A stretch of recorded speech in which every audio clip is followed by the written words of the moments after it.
German suplex.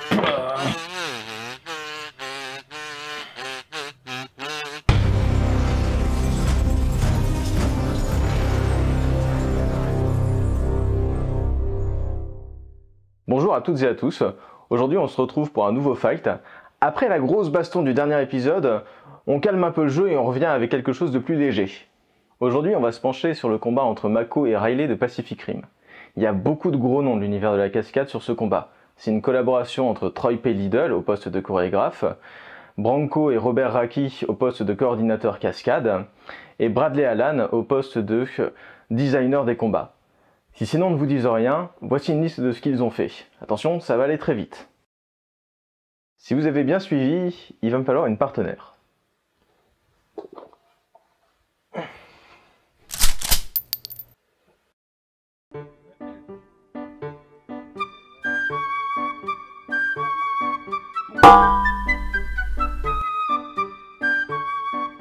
Bref, on se retrouve encore dans un fight avec une japonaise.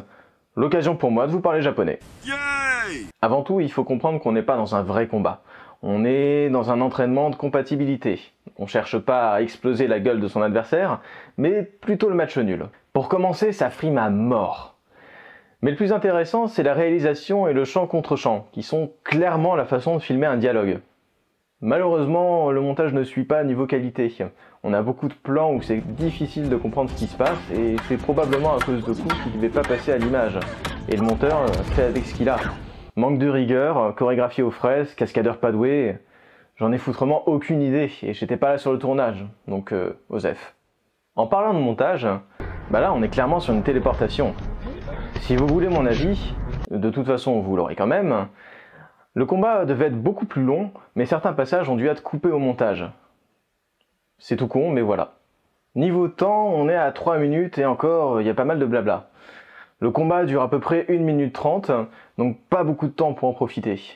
Mais après le combat de 7 minutes, ça fait du bien. La scène est un peu lente, mais on compte les points, c'est un exercice, donc on pardonne. Au moins, ils se regardent pas trop dans le blanc des yeux, enfin un petit peu quand même. On se juge. On l'aura compris, le montage est le gros point négatif et entrave la lisibilité du combat. Ça, plus la chorégraphie qui semble un peu hasardeuse par moments. C'est bien d'avoir réussi à retransmettre cet aspect de dialogue au travers d'un combat, mais trop de gros plans, trop de coupes, on aimerait que ça respire plus. Contrairement à Alice in Borderland, on n'a pas le temps d'admirer la scène, les positions, les coups. Après, bah, il n'y a pas grand chose à admirer. Pour une évaluation, le public il reste vachement dans son coin. Je suis sûr qu'on aurait pu un peu plus augmenter l'intensité s'il y avait eu un vrai public autour d'eux. Niveau rythme, c'est intéressant. On démarre avec un dialogue où on s'arrête gentiment pour compter les points à la touche, pour monter crescendo en intensité. D'ailleurs, je le mets du côté esthétique parce que bah ça fait partie de la mise en scène, mais c'est pas un peu un move de gros bâtard d'attendre qu'elle se mette en garde, visiblement pour dégainer un sabre, parce que c'est pas une garde à l'épée longue, et qu'on a un petit peu du mal à se fixer si on est sur du sabre ou du bâton, mais je digresse. J'en étais où déjà? Ah oui, le dick move. Vraiment, c'est aussi sympa que si tu discutais tranquillement avec quelqu'un et juste avant qu'il commence sa phrase, tu lui craches dans la bouche. Donc, si vous avez compris, il va me falloir une sparring partner. Ah. Comme je le disais, ça frime à mort. Putain, c'est con, mais il y a quelque chose à en apprendre. C'est subtil, mais c'est de la caractérisation de personnage. Mako fait des passes stables, et malgré la démarche de beauf de Riley, ses pas sont courts et il se remet vite dans une bonne position. Et là, on part sur un bon déplacement. On a vraiment l'analyse de la distance dans un premier temps, le déplacement par petits pas, et une fois à distance, l'attaque. Ça fonctionne encore de manière plutôt mécanique, mais on est dans un entraînement. J'insiste sur les petits pas, mais dans un vrai combat, il vaut mieux assurer des pas courts et stables plutôt que de se jeter bêtement sur l'ennemi. Ça et le fait que dans un vrai combat, on a un peu plus peur pour sa vie. Juste un petit peu. C'est toujours agréable et rare de pouvoir aussi bien profiter du jeu de jambes. C'est stable et rapide, on comprend ce qui se passe, et ça fait plaisir. Des deux côtés, ça se défend bien et toujours dans le dialogue. Quand l'un avance, l'autre recule. Si tu avances et que je recule, comment veux-tu que je tente? Un poil trop avancé, mais la magie du montage fait le taf.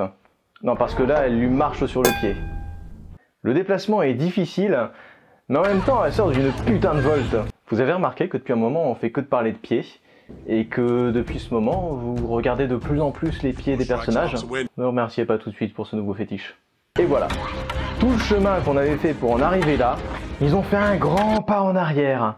Ils se sont plantés des clous dans les pieds, figés l'un en face de l'autre, et ils ont arrêté de bouger. C'est dommage de finir sur des points négatifs, mais vous m'expliquez comment elle passe de là à là? Elle s'est clairement téléportée. Après autant de mouvements, mieux vaut vérifier qu'on est à la bonne distance pour éviter de se prendre un nion. Donc c'est parti, on va appliquer la règle des 3. Distance d'observation, on se la pète. Distance de combat, un pas et je te touche. Distance de corps à corps, c'est parfait. Et en plus, les distances restent bonnes durant tout le combat. Ah putain, j'aime quand j'ai rien à dire tellement c'est propre. Sans déconner, ça fait vraiment plaisir de voir que le gars réfléchit bien à son combat et connaît cette règle implicite. Dis donc, ça fait beaucoup de positifs tout ça. Heureusement que c'est pas le Covid. Ah, cette blague ne parlera plus à personne dans 3 ans.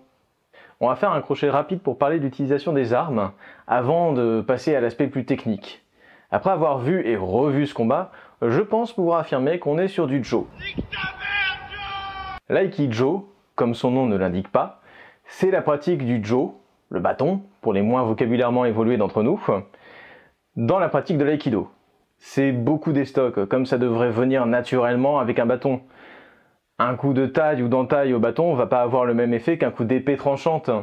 Et si tu veux vraiment mettre ton adversaire hors combat juste avec des coups de taille au bâton, va falloir y aller. Va falloir réussir à le toucher très très fort, soit à la tête, soit aux articulations.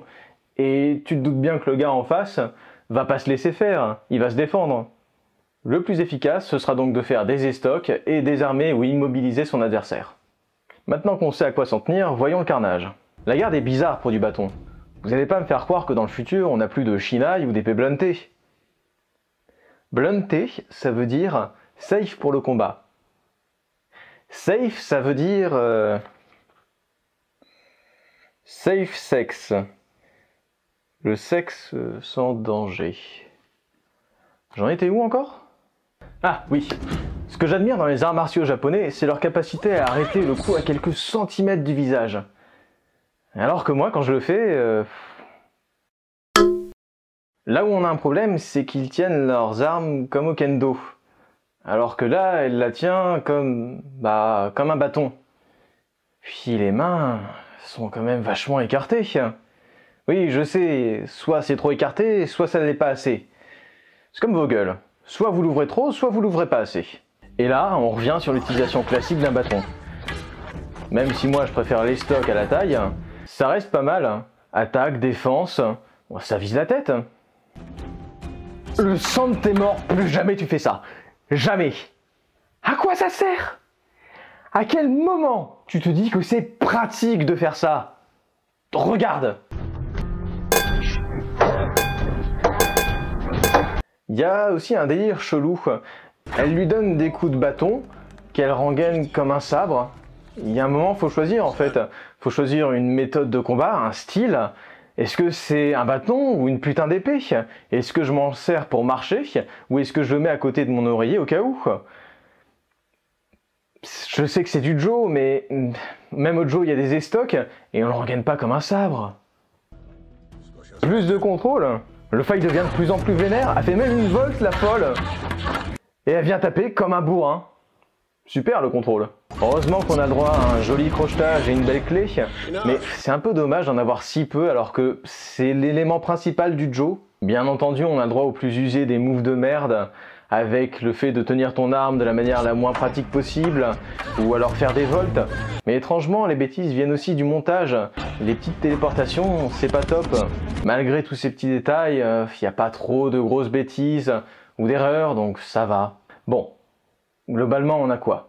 Un combat dans un contexte d'entraînement, un montage aux fraises mais une façon originale de filmer un combat, des techniques parfois intéressantes, mais un gros problème à se fixer sur le style qu'on adopte au combat. Personnellement, si on avait changé la mise en scène, mieux bossé la chorégraphie pour faciliter le taf du monteur et appris l'aïkido, le combat aurait été parfait. C'est vraiment dommage quand on voit la maîtrise de ceux qui ont bossé derrière, Donc oui, forcément, le combat va passer pour la plupart des gens, mais les passionnés, ceux qui repèrent les faux raccords, les pratiquants d'arts martiaux, le combat, il est pas ouf.